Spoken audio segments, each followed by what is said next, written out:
¿Qué es el derecho médico? ¿Dónde termina la humanidad del médico y dónde comienza la responsabilidad penal? ¿Qué puede evitar en este mundo moderno con un nuevo código realmente muy demoledor que usted en el ejercicio pleno de su función en el área de la salud pueda terminar imputado en un proceso judicial? Teníamos que hablar del tema buscando, como siempre tratamos de hacerlo, a los verdaderos expertos. Ella realmente es toda una especialista porque es licenciada en Derecho, egresada de la Universidad Autónoma de Santo Domingo, con maestrías en Derecho Judicial y Derecho Constitucional de la Escuela Nacional de la Judicatura, así como en Derecho Médico, con doble titulación otorgada por la Universidad Europea de Andorra en España y la Universidad del Pacífico en Ecuador. Cuenta además con formación complementaria en seminarios y diplomados en Derecho Penal y Procesal Penal, Responsabilidad Penal y Civil, Argumentación e Interpretación Judicial, Responsabilidad Médica, Bioética, Derecho Internacional y Derecho y Justicia, entre otros muchos cursados en instituciones nacionales e internacionales. En el ámbito internacional, ha realizado estudios a través de la Agencia Española de Cooperación Internacional para el Desarrollo y ha hecho cursos en el área del periodismo judicial y además, dentro de todo lo que ha hecho, es una magistrada en ejercicio. 14 años ejerciendo como jueza, desempeñando diversas funciones en este ámbito dentro del sistema judicial. Tras completar los programas de formación para defensores públicos y jueces en la Escuela Nacional de la Judicatura, actualmente se desempeña como jueza presidente de la Cámara Penal del Juzgado de Primera Instancia del Distrito Judicial de Sánchez Ramírez. Como si no fueran muchas las atribuciones de esta bella dama, además es conferencista destacada y ha sido finalista en premiaciones muy influyentes en el ámbito de la salud. Hablamos de la magistrada Dariana Linares Corporán con nosotros esta noche. Magistrada, me inclino reverente ante usted, de verdad. Gracias por estar aquí. Gracias a usted por la invitación. Magistrada, ¿qué es el derecho médico? El derecho médico no es más que ese conjunto de actuaciones, de leyes, de protocolos, de guías que rigen esa relación existente entre el derecho y la medicina. Es una rama del derecho que tiene que verifica todo lo relativo al accionar del profesional de la salud. ¿Y no deberían los médicos tener en algún momento de su pensum algo que nos hiciera, que nos ayudara y nos orientara precisamente para no terminar teniendo momentos muy difíciles, a pesar de a veces o de la mayoría de las veces haber iniciado con la buena intención de ayudar a un paciente? Claro, entiendo que cada una de las instituciones educativas y académicas se debe de incorporar en su penso lo que es el derecho médico. El médico debe de saber cuáles son sus derechos, cuáles son los derechos del paciente. Tiene que verificar sus obligaciones también respecto a mantener esa comunicación médico-paciente o esa relación entre el médico y su paciente.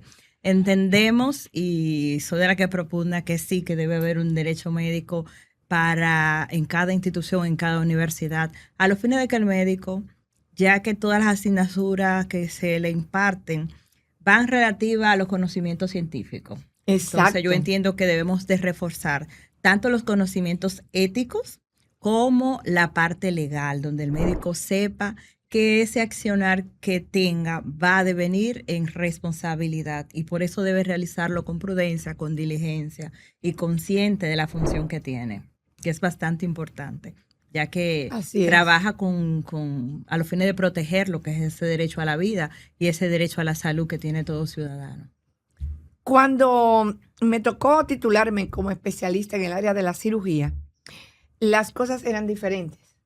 10 o 15 años posterior, empecé a ver muchos colegas médicos que volvieron a la universidad a estudiar derecho, porque precisamente entró una ola de acusaciones a médicos.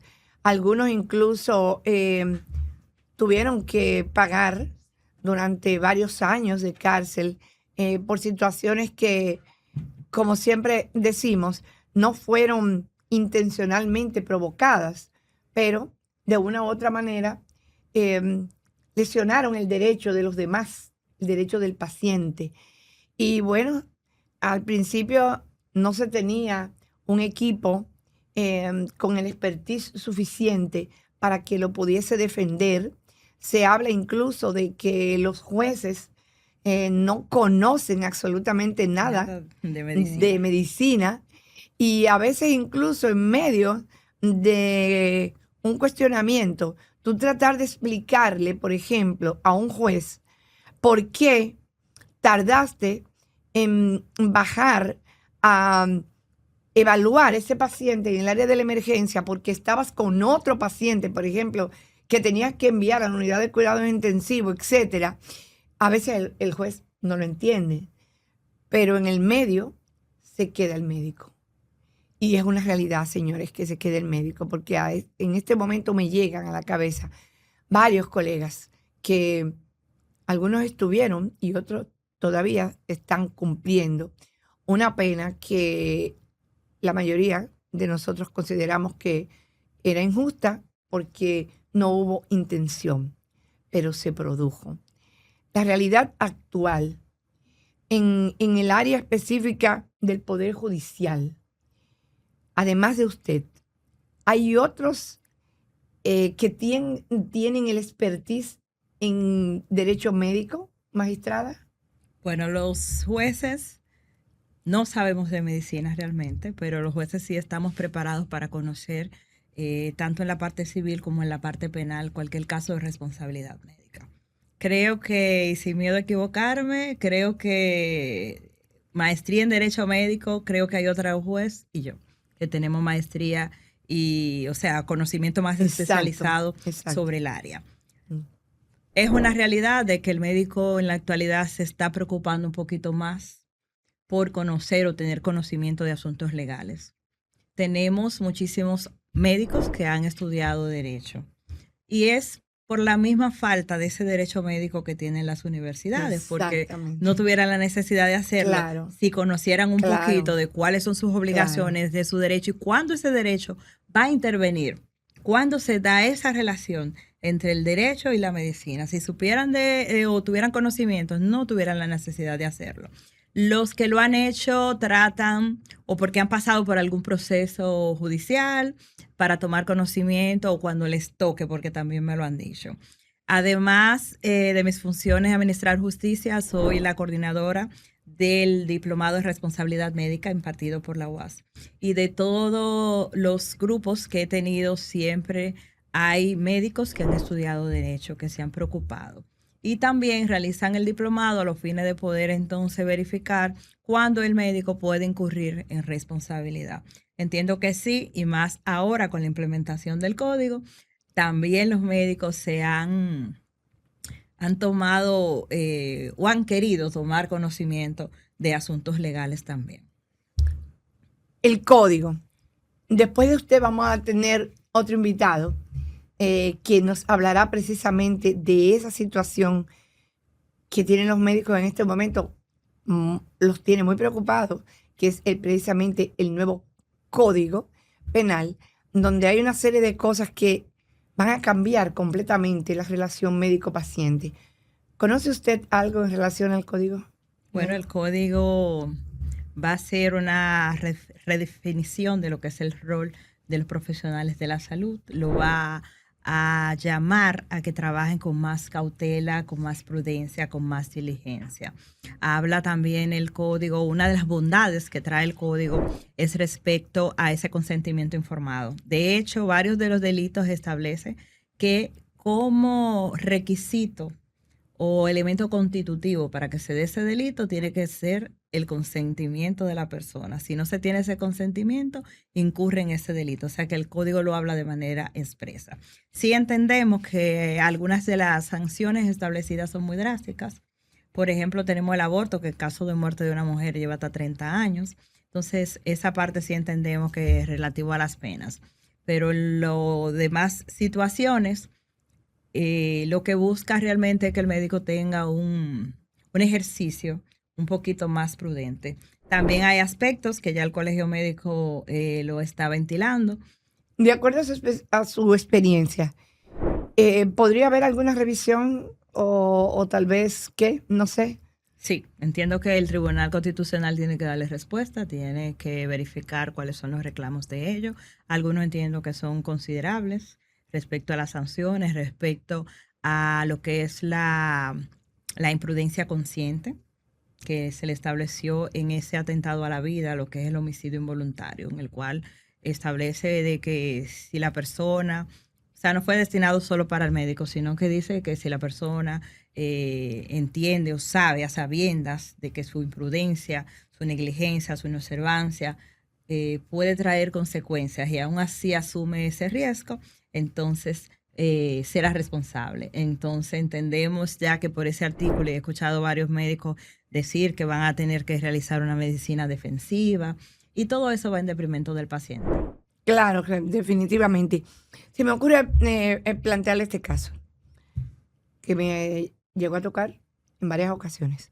Tengo una paciente en el quirófano de un accidente, donde ha perdido una gran cantidad de sangre y llegó sin familiares.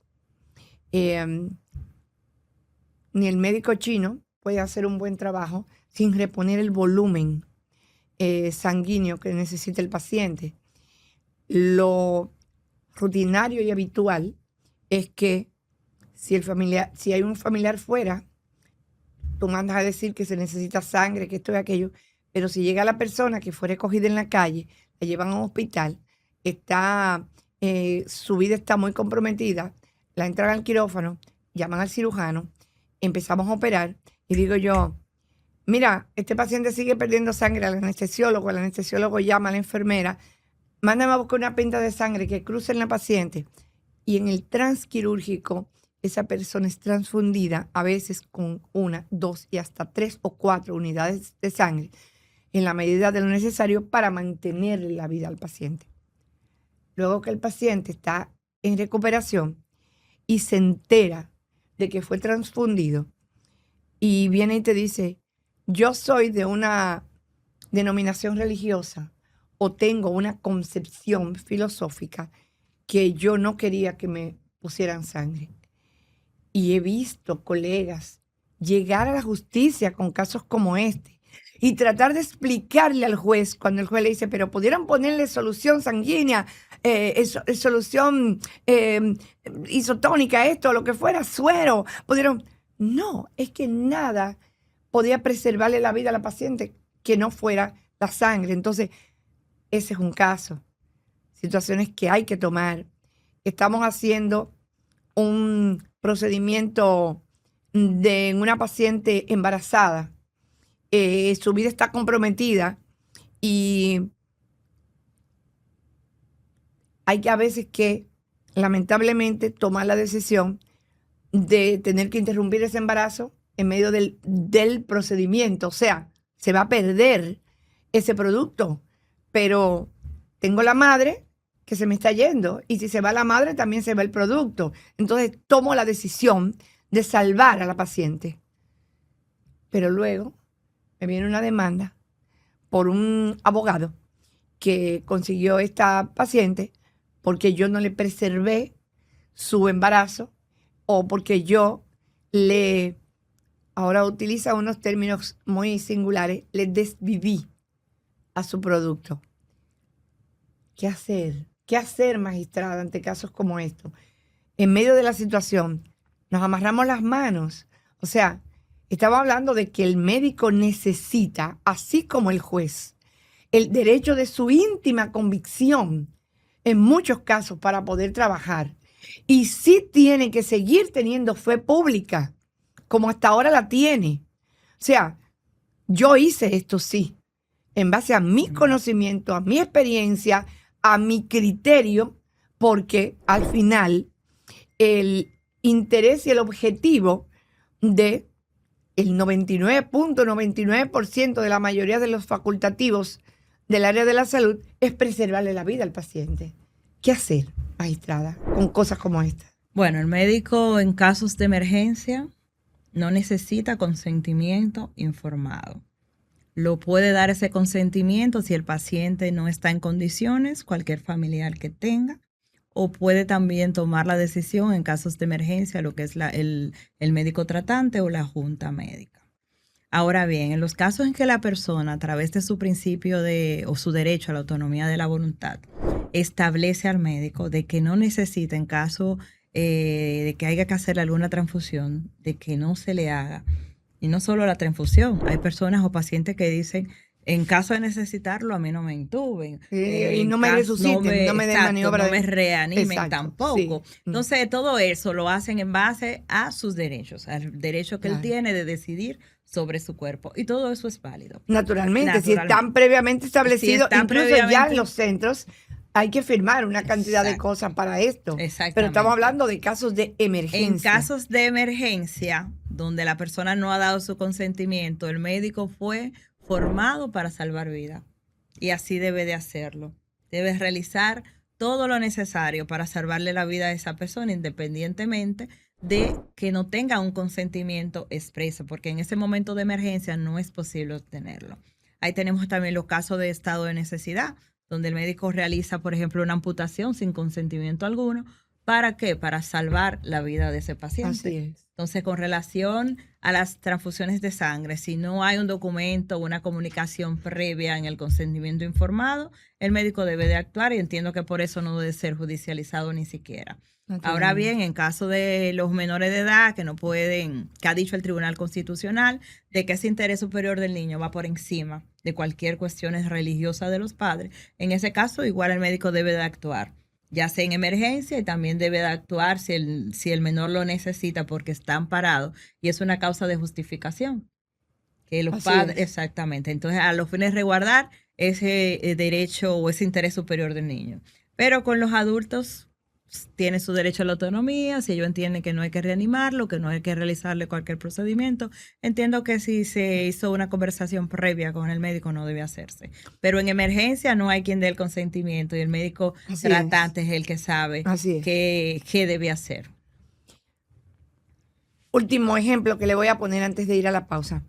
El anestesiólogo es el médico facultado para mantener al paciente libre de dolor y a veces incluso desconectarlo de la realidad y llevarlo a un plano donde no vaya a sentir ningún tipo de situación que le dé disconfort, no solamente dolor, sino a veces pues vamos a tumbarlo, vamos a dormirlo porque está muy ansioso. En este caso tal vez se le pudiera hacer sin dormirse, pero este paciente, o sea, esto es una facultad del anestesiólogo. Coloca un medicamento a un paciente después de habérsele hecho una evaluación, que ahora mismo se le hace evaluación anestesiológica a todos los pacientes de manera previa a procedimientos electivos. Pero, precisamente, volvemos a la emergencia.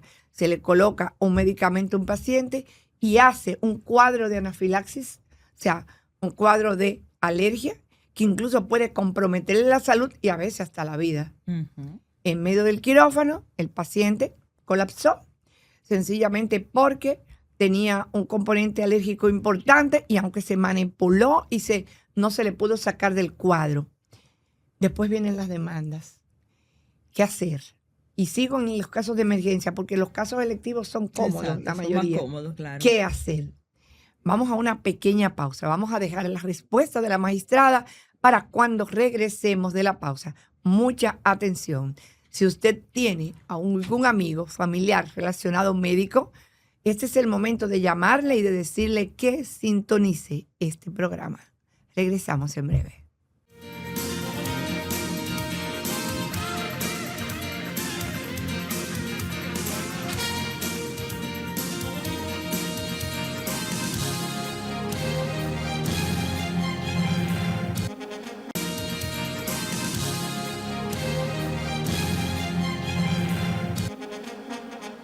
La magistrada Dariana Linares Corporán sabe lo que tiene entre manos.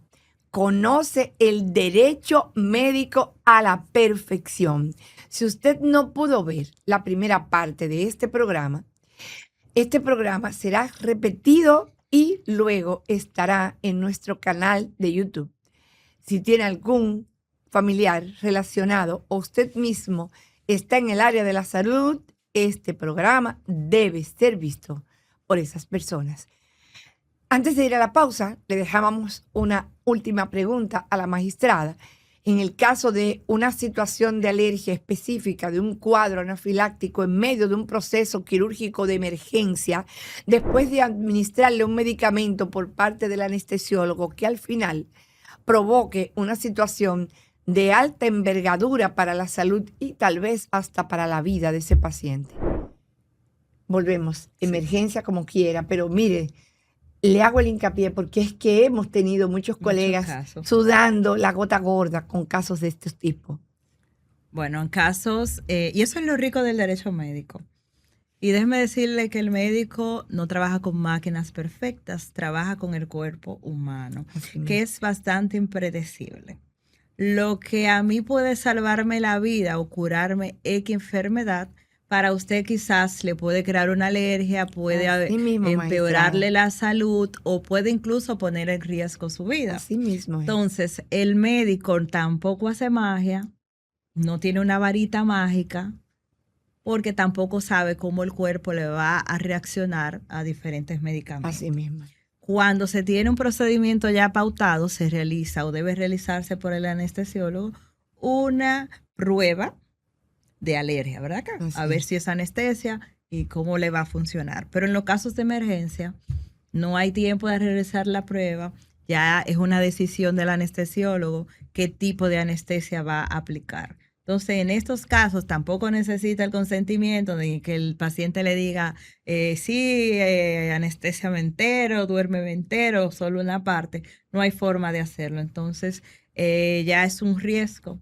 Ya si el médico tiene que estar ahí pendiente de cualquier situación, velar por su paciente, porque no es solamente, bueno, no hay tiempo de aplicar la alergia y dejarlo ahí sin monitoreo, sin vigilancia. Entonces el médico tiene que estar ahí, debe estar pendiente de su paciente. Y cuando entre en vigencia el código, aparte del médico incurrir en responsabilidad por su accionar, también lo va a hacer por la omisión, por no hacer lo que tenía que hacer. Exactamente. Entonces aquel médico que no ordena las pruebas que tienen que hacer, aquel médico que no refiere, que no ingresa a su paciente ante signos de alarma, aquel médico que lo opera y se preocupa, aquel médico que te internan en UCI y se olvidan del paciente, ya esas situaciones van a incurrir en responsabilidad por omisión. Así es. La última situación que queríamos presentar es algo que vivimos en carne propia. En nuestro ejercicio profesional de la cirugía, compartimos durante mucho tiempo con otro colega muy conspicuo de alto nivel y formación académica, y me dijo que le colaborara para ayudarle en un procedimiento de emergencia de un paciente. Este paciente fue llevado al quirófano y ante una situación X se le hizo un procedimiento quirúrgico abdominal. Al tercer día, el paciente, al pasarle visita, se le dice que puede empezar a ingerir líquidos en pequeñas cantidades. Empiece con agua, un dedito de agua, le van a traer esto y poco a poco. Ay, pero que tengo mucha hambre, doctora. Agua, señor fulano. El paciente mandó a su esposa frente a la clínica, que había una cafetería, con su vaso, el vasito de él, era un tamaño florero, Ay, para que le hicieran una batida de lechosa, y le hicieron una batida triple. Ya usted sabe el tamaño del vaso, era una cosa descomunal. Él lo ingirió todo, tuvo una voladura de la sutura, un desorden terrible, y encima, como usted dice, cada paciente es diferente. Hay pacientes que vienen con una situación mórbida increíble, y este paciente comenzó a hacer situaciones que tuvimos que llevarlo al quirófano después del procedimiento quirúrgico 23 veces. ay, madre. Al final, el otro cirujano me dijo, yo me doy por vencido, yo te lo dejo a ti. Yo digo, no te preocupes, no nos vamos a vencer. Ese paciente, felizmente, salió de la clínica casi un año después. Ahora tocan campanas. En aquel tiempo aplaudimos. Para Rafael Suárez y sus familiares, que sé que todavía lo pasa muy bien en la vida, un abrazo grandísimo. Fue uno de nuestros mayores retos hace ya más de 25 años. Maestrada, entre la medicina y el derecho, la responsabilidad del acto médico. Dariana Linares Corporán. Claves jurídicas para comprender la responsabilidad administrativa, penal, civil y deontológica del profesional de la salud, entre salvar vidas y responder ante la justicia. Chan. Cuénteme Bueno, de este niño suyo. entre la medicina y el derecho, en este libro tratamos de ventilar o que sirva el mismo de puente entre lo que es la medicina y el derecho. Y la gente, o sea, en principio dijo, bueno, dos ciencias, o sea, ¿en dónde se complementan? Claro, el derecho por su lado vela porque se resguarde lo que es ese derecho a la salud. Las personas que incurren en cualquier responsabilidad, entonces respondan. Y la medicina busca también resguardar ese derecho a la salud de su paciente a través de los conocimientos científicos que tiene todo profesional de la salud. El libro no busca judicializar la medicina de modo alguno, no busca sentar a cada médico en el banquillo de los acusados, claro que no. Al contrario, busca orientar al médico sobre cuestiones claves y jurídicas, ya que hablamos en principio de que la materia o la asignatura de derecho médico no es impartida en todas las universidades del país. Entonces, busca eso, que el médico sepa y esté consciente de cuál es su labor, de cuál es su rol, de cuáles son sus derechos, cuáles son sus obligaciones. Igual como paciente, el libro o la obra no solamente está dirigida a médicos y abogados, sino también a pacientes, porque en cualquier oportunidad de nuestras vidas hemos pasado por pacientes, hemos sido pacientes. Así es. Entonces, también están los derechos del paciente, cuáles son sus obligaciones. Y usted daba un ejemplo ahorita del señor diciéndole al médico que no podía ingerir alimentos, mira lo que él hizo. Entonces, también el médico puede liberarse de cualquier responsabilidad si se demuestra que esa paciente o esa víctima incurrió en responsabilidad. Y eso es lo que llamamos culpa de la víctima. Entonces, cuando se demuestra de que el paciente incurrió, ese paciente que usted le dice, tiene que tomarte por 10 días tal medicamento y no lo hace, o se cambia el mismo el medicamento. Ese paciente que anda y le he visto con heridas, saliendo de un post-quirúrgico, con un drenaje en plazas, en playas. Las entonces, chicas que van a los cirujanos estéticos y después se van a todo bailar drenaje, y todo usted con la los ve. drenajes y las licras para taparse. Exacto. Todo eso, si se demuestra que el daño ocurrió por una culpa del paciente, entonces también el médico puede liberarse. Hablamos, el libro, luego de tratar lo que es la relación de la medicina y el derecho, donde se unen ambas, hablamos también sobre lo que es el derecho a la salud, en cuáles normas se encuentra, cuáles son los derechos del paciente, las obligaciones del médico también. Tratamos entonces lo que es la Lex Artis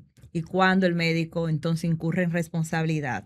Y luego pasamos a detallar cada una de esas responsabilidades. Hablamos de la responsabilidad administrativa. Es muy práctico el libro, se verifican o se analizan una serie de casos en los cuales los centros médicos, por ejemplo, o el propio médico de manera administrativa ha sido sancionado. Se le han impuesto multas. Tenemos el último caso que fue una clínica de aquí de Santo Domingo que no le dio asistencia a una de las personas. Lo vimos en la prensa. Exacto, sí. de los implicados en el YC, que no se le dio asistencia. Sí. Entonces se le impuso una multa de manera administrativa. Así. Tenemos también la responsabilidad civil. Verificamos cuándo hay un daño, cuáles son los tipos de daños, cómo debe llevarse ese proceso civil. Analizamos, y es la parte más novedosa que creo que tiene el libro respecto al Código Penal. Hablamos de los delitos que trae nuevo, los cambios Del nuevo. Oh, wow. Sí, del nuevo Esto es código. un must. Tenemos que tenerlo obligatoriamente. Exacto. ¿Dónde se puede adquirir, magistrada? Bueno, y terminando, que hay 2 capítulos también sumamente interesantes, que es respecto a la prevención. Tenemos todo un capítulo de prevención y tenemos uno sobre la salud digital. Wow. El libro lo podemos encontrar en la librería Santuario y está de venta en el Colegio Médico Dominicano en el área de Caja. Sobre todo, colegas, por favor. ¿Cómo es que dicen? Guerra avisada no mata soldado. Y si lo mata por descuidado. La magistrada Dariana con nosotros, de verdad, gracias magistrada. Tenemos que quedarnos siempre unidos. Antes se decía que había que tener un médico, un sacerdote y un policía. Ahora yo digo que hay que tener un magistrado. De verdad que hay que tener un magistrado. Y qué mejor que ella. Muchísimas gracias por estar aquí con nosotros, de verdad. Muchísimas gracias, magistrada. Gracias a ti por la invitación. Yo encantada.